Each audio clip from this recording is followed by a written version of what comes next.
The Florida Podcast Network, the voice of Florida.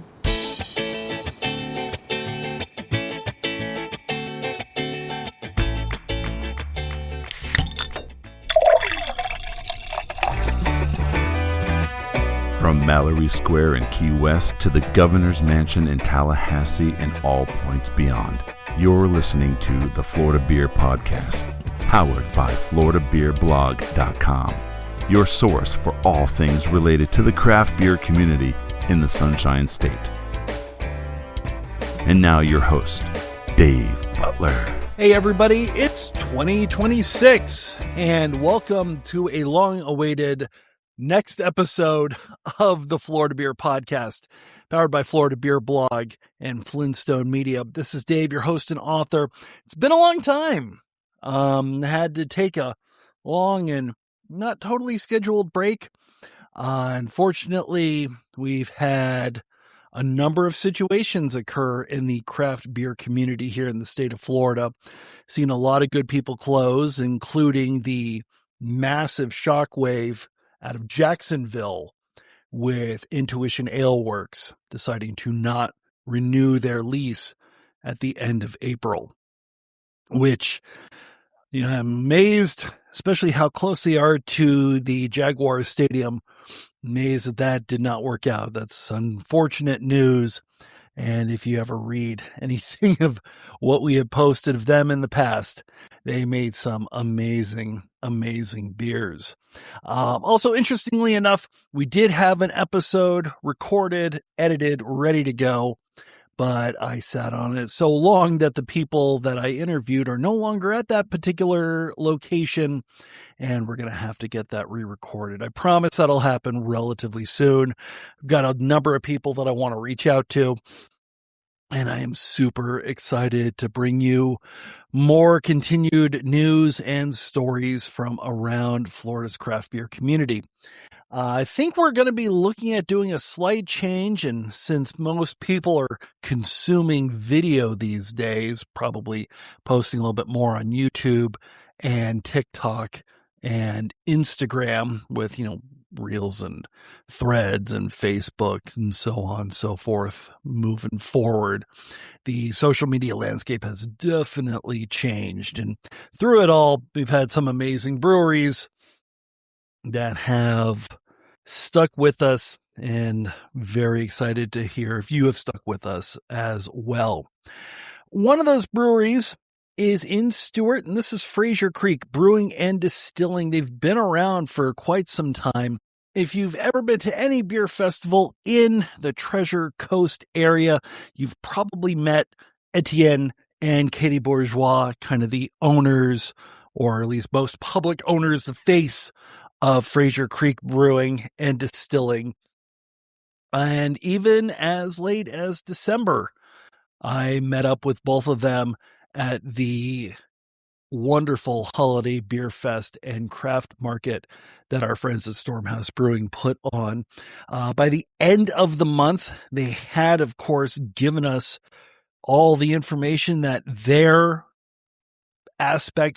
ownership of Frazier Creek was being sold to another as yet unnamed party. They've probably been named once this episode gets released, but it looks like they are divesting of the ownership portion of that, which is a shame. They've built it up to a fantastic business, and in fact, in 2025, they were voted one of the 10 best new breweries in the country from USA Today. And yes, when they were at Stormhouse, they were even giving out little mini stickers with that fact on them, and that's definitely something I grabbed a few of, which is great. Anyways, so while they may not be a part of it, nobody is getting cut from the business, and the most important person, and that is Dan Rogers. He is staying on as their brewmaster and master distiller, and that's who we're going to be speaking to for the next couple of episodes. Dan Rogers is one of those people, And the first person that comes to mind is Tim Shackton, the brewmaster at Eulalie. They both have more experience in brewing than a lot of other brewmasters that I know of have been alive. They've just been there and they've done that, and they've brought those talents down to Florida, and they're able to do just so much with it. And so the first part of this interview, I really wanted to talk to Dan about his background and what he brought to Stuart to open up Frazier Creek Brewing and Distilling.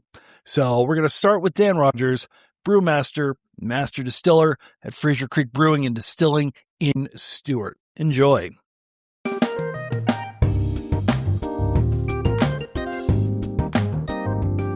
So we'll start right into it, and I guess, like I was saying before, the name Frazier Creek was sort of just a foregone assumption conclusion until I entered the front doors and I saw a facsimile, a kind of blow up of a land grant from the Cleveland administration talking about a Reuben Frazier.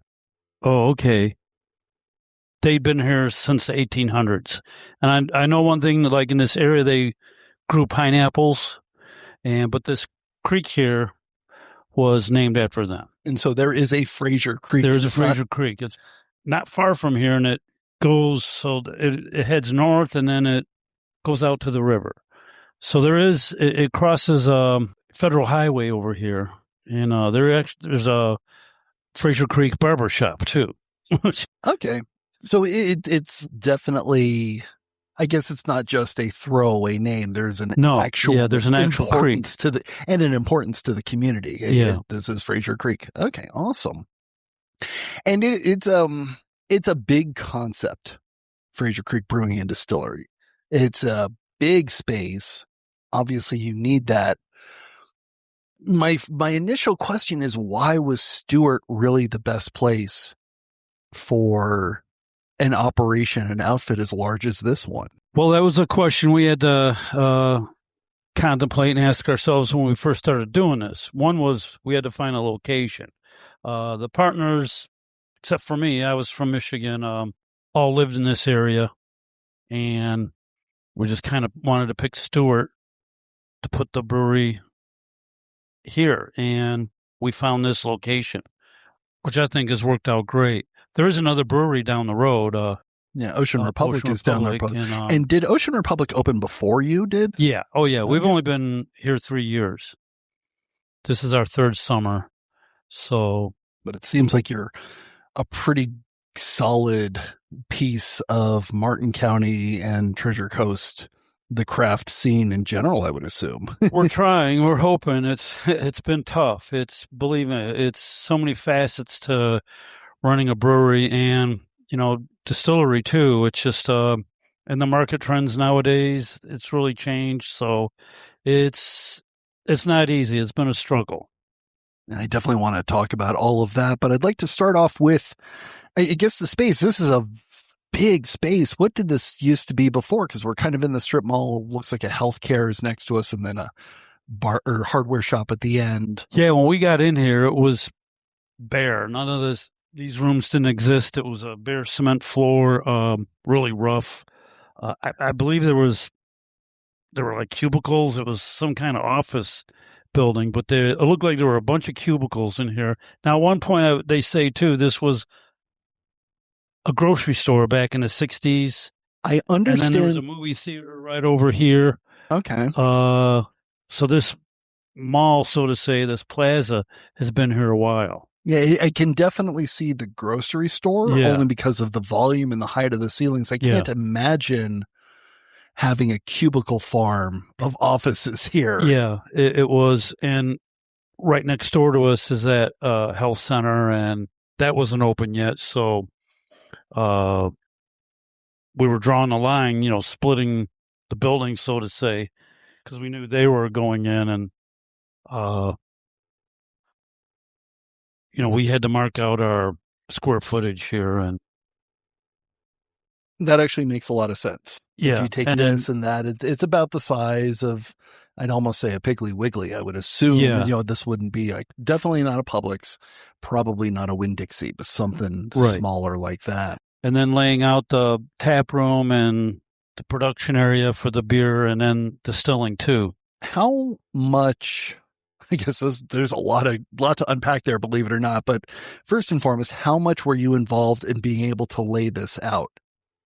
And how much ability to lay out and do exactly what you wanted did the landowners, did the current property owners allow you to do? In on that 100%. And a lot of that was on the phone in the beginning, but we had to get in here and install the beer cooler, the bar, and then my big concern would be drainage for the system. All the plumbing, bathrooms, the public bathrooms, employee bathroom, and where we were going to put the distilling aspect of it. AC, air conditioning, glycol unit for the beer. The one big, problem in the beginning, it was just a big hurdle to get through, was the distilling equipment. And the city wanted that in its own room, separate. We couldn't put it out amongst like the brew house and the fermenters, things like that. And that's what I've heard from a number of other organizations that are doing brewing and distilling. And I'm assuming that's part of state of Florida regulations, is they have to have the two separate because it's two different licenses for you, correct? Yes. And from what I've also heard, the distilling system, with the brew system, you can go and you can get approved with the drawings of what it's going to look like. With the distilling system, I have heard you have to have everything in place, built, and then you might get approved. Yeah, you have to have your equipment, and it's got to be on the drawings. Really, I think the city has more to say how they want that laid out. Because I know there's some other distilleries in Florida, totally different setup. They got away with a lot that we didn't. So I don't know. I really think it's based on the city, and what they want will let you do. So then, when in the story, because this opened as a brewery and distillery, that was day one. Yes. You had both products. Yes. Most breweries add distilling much later on. When in the story was it decided, let's do both, and let's do both right out the gate? Right in the beginning. We made that decision. So, and I know how to brew and distill. So at that point, I've been brewing 33 years now, distilling about 13. And that was in your home state of Michigan, because Nevada, and I've been around. So okay, yeah. I guess, how did you get started with the brewing to begin with? And knowing that you can't distill at home, how did you get that 13 years of knowledge? Well, I started brewing in Las Vegas, Nevada, back in 92. It was called the Holy Cow Casino, Cafe, and Brewery. And we were the first brewery in Las Vegas. We had to open up in a redevelopment zone, which put us right at the Strip in Sahara. But we had to be downtown, and the redevelopment zone, which was kind of downtown. So we were the first ones there. Later that they relaxed that rule and the breweries started popping up all over the city. But we were the first. I was the brewer in the beginning, and was there several years. Then I moved back to Michigan, 1999, and started, was brewing for a Michigan Brewing Company, which was in the middle of the state. And then I eventually went on to a brewery near Detroit, which was at a big steakhouse, and similar system, but making way less beer. It was just I moved for monetary reasons, for salary reasons, but I won a gold award for IPA and a silver in 2010 at the World Beer Cup. So that was the big win. That was really skyrocketed me into brewing. And I told the owner we had to do a production facility because, this is really amazing what happened winning that award.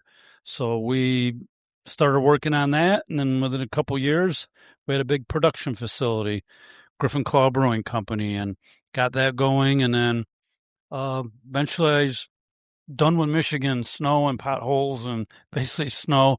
And I knew a few of the partners here.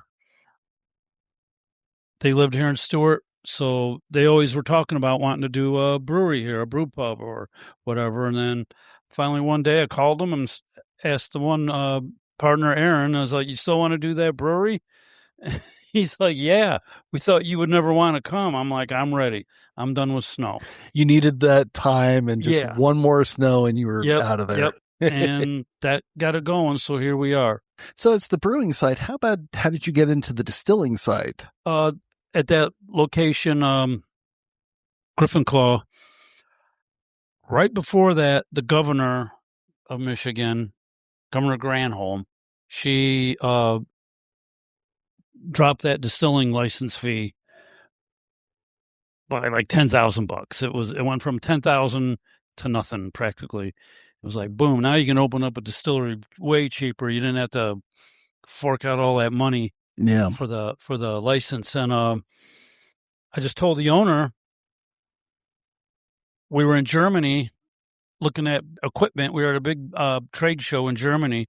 I was with the owner there, and we saw these pot stills, really nice copper stills. They were from Nestle in Switzerland, and they made the cordials for their chocolates, like the raspberry liqueur and things like that they put in the chocolate. They had a really nice set of these. We should have bought them all, but we bought one set.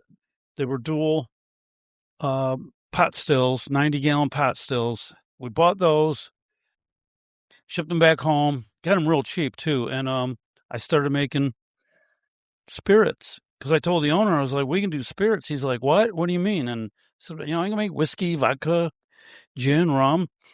So we bought that stuff. Then I took some classes at, Michigan State, and being a brewer, I know the fundamentals of fermentation and all that.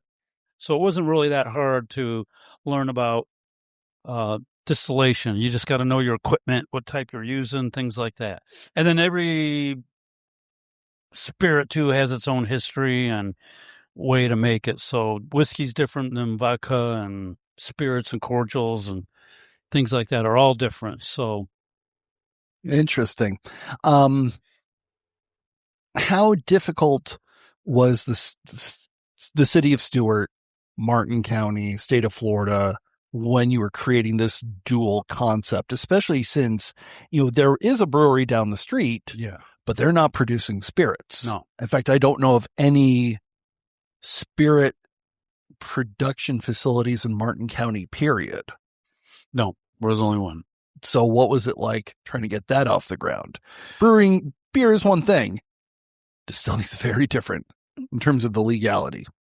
Just the physical aspects, so to say, where we had to put the equipment, the pot still, and in its own separate room and things like that was the only real hurdle. And,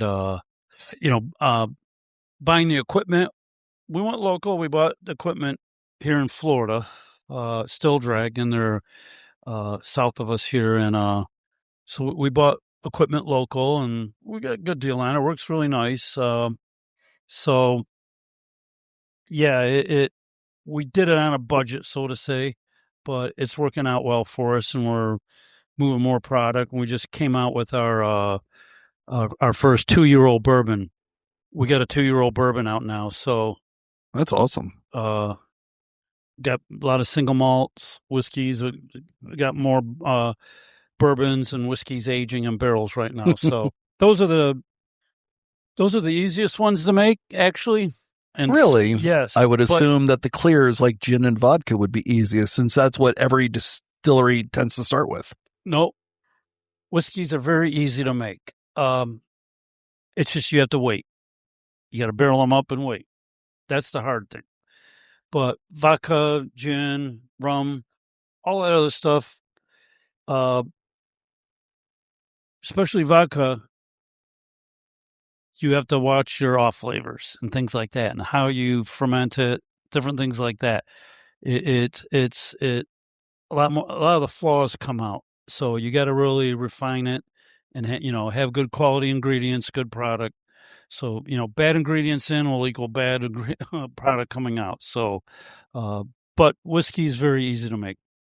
Would you say, only because I've spoken to other distillers that are home brewers as well, and they've said that making beer is significantly harder than making a spirit. Because with a spirit, if it comes out of, a little bit off, you just run it through a distillation process again. Whereas beer, if it's bad, you dump the batch.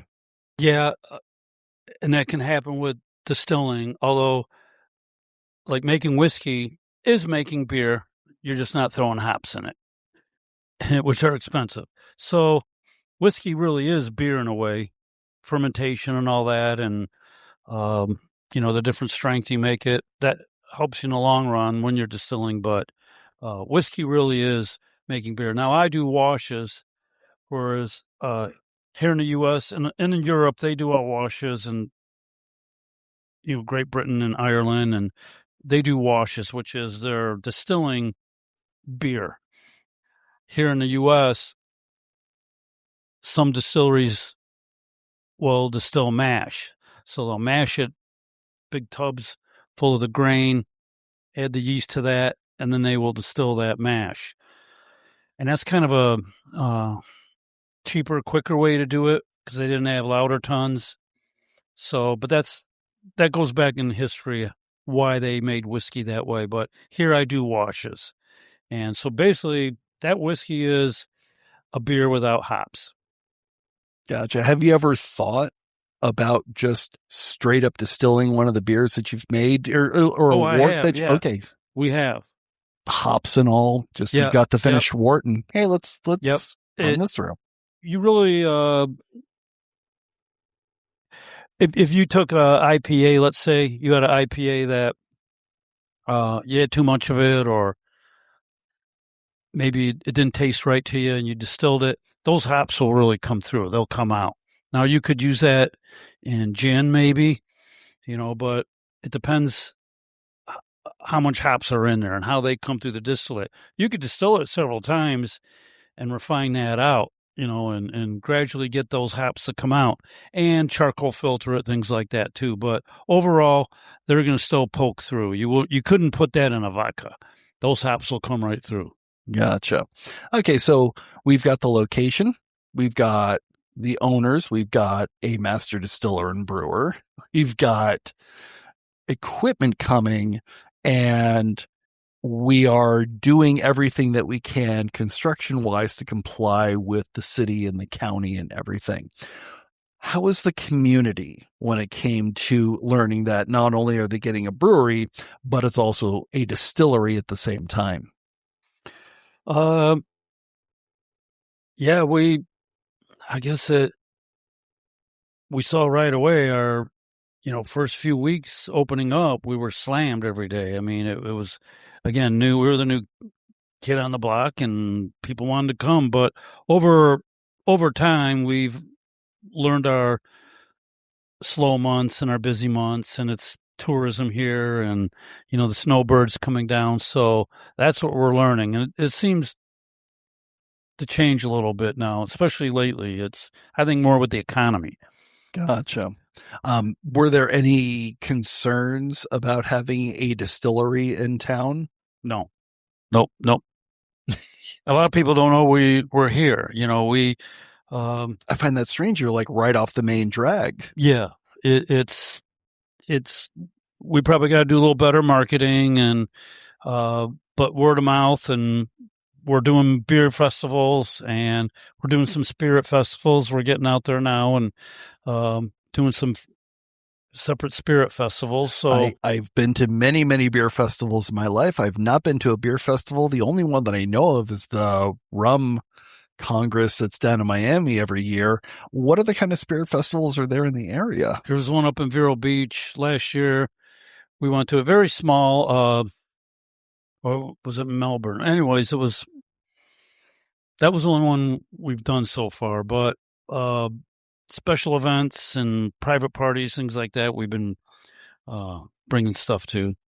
I must digress. There's also Mezcal Fest, which has been in Fort Lauderdale, but it's down in Miami. But it actually brings me to a good question, because we've been talking about whiskeys and gin and vodka and whatnot. We'll talk about the beer a little bit later, but when it came to the spirits that were going to be made, what spirits were sort of decided early on that fit Frazier Creek and they fit the city of Stuart? Well, we wanted a full spectrum of spirits because we have a lounge, a tap room. Now, that was one issue, I guess, or aspect when we first opened up.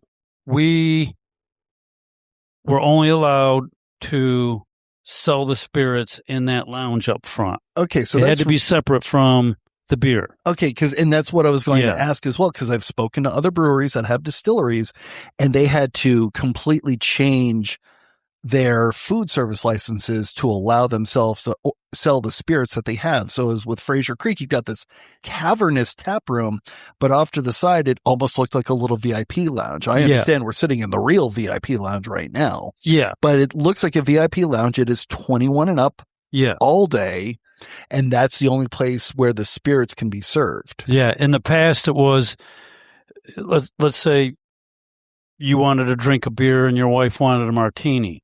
You couldn't sit next to each other here in the tap room. She had to sit over there and you had to drink your beer here. It had to be separate. But then after time, the state relaxed that. We were able to, you have to ring up the product over there, but you can sit next to each other now. So that helped a lot. Because in the beginning, that was just a real, it wasn't fair to us. We make all the product here. We're not buying it. We can only sell our product. I can't sell Jack Daniels or, anything else. By law, you can't. Right.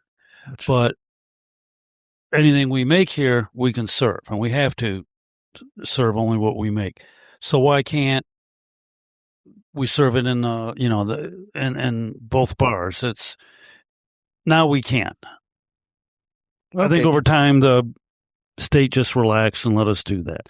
We lobbied. We Etienne and Katie helped with that, but it was all lobbying and working it. So that is kind of amazing, especially since that lounge, which is open right now, doesn't have its own bartender. It's literally just an open door, and the people that are in the beer bar zip right over. They can do stuff. Yeah, we do staff it with a bartender. Oh, you do? Yeah, okay. Yeah. It's busy. They go back and forth and help each other out. So, but that was a little hurdle in the beginning, I guess you say. We had to get bartenders that knew how to make cocktails. Pulling a tap handle, pouring a beer is pretty easy, but making cocktails and making good ones, and knowing how to do that was a challenge in the beginning. So now more people are applying jobs that know how to make cocktails. So that's key when we're looking for staff to staff up the place. It's amazing. Yeah, I always just assumed it was more of a visual and, people that didn't want to be around kids sort of a thing. I didn't realize there was a legal aspect to it. Yeah, it just changed, probably a year ago. We were able to, I'd like to knock that wall out and make it all one big bar, one big tap room, so if I could do that, I would. But it's good they allowed us to do that. And there we go. That is part one of our interview with Dan Rogers, Brewmaster and Master Distiller at Frazier Creek Brewing and Distilling in Stuart. We'll be back next week for part two, so definitely don't go anywhere. If you want to know when that gets released, make sure to find us on social media. Like I said at the beginning of the show, we're really focusing our efforts on TikTok and Instagram and Facebook. Also going to be on YouTube. If you search Florida Beer Blog on all those, you'll find us immediately. We're on Threads. a couple of others. Still looking for some of the more minor blogging posts. I know Blue Sky kicked me off a long time ago. I may not be going back to that. And I don't know if any of you are on Mastodon. I'm curious as to what you all think about that. You can also reach out to us at floridabeerblog@gmail.com, and obviously find us on the internet, floridabeerblog.com and floridabeerpodcast.com. And when you go to Florida Beer Podcast, you will see that we are proudly maintained by the good people at Flintstone Media. If you are looking for a podcast of your own, whether it be something that you're interested in talking about, or if you are a business that wants to set up a podcast, it is a great way to advertise, and the people at Flintstone Media are the best people to do that with. Check them out at flintstonemedia.com. If you are listening to us on a podcasting app, and we're on so many podcasting apps, we're on Apple Podcasts, we're on iTunes, we're on Spotify. Heck, you can even talk to your smart speaker and ask it to play the latest episode of the Florida Beer Podcast, and we'll come out right then and there. But if you're following us, make sure to like, subscribe. If you're on YouTube, we post our videos there. Just ring that bell. And make sure to leave a nice, juicy 5-star review. It definitely helps us get the word out about Florida's craft beer community to people far and wide. Our intro announcer is Jeff Brozovich. Field producer is Steve Picala. Executive producer for Flintstone Media and Grand High Poobah is Jemmy Lagonier. Get better soon, Jemmy. This is David Butler, your host and author. We are back for 2026. We will see you again next week. Thank you so much for listening, and drink Florida Craft.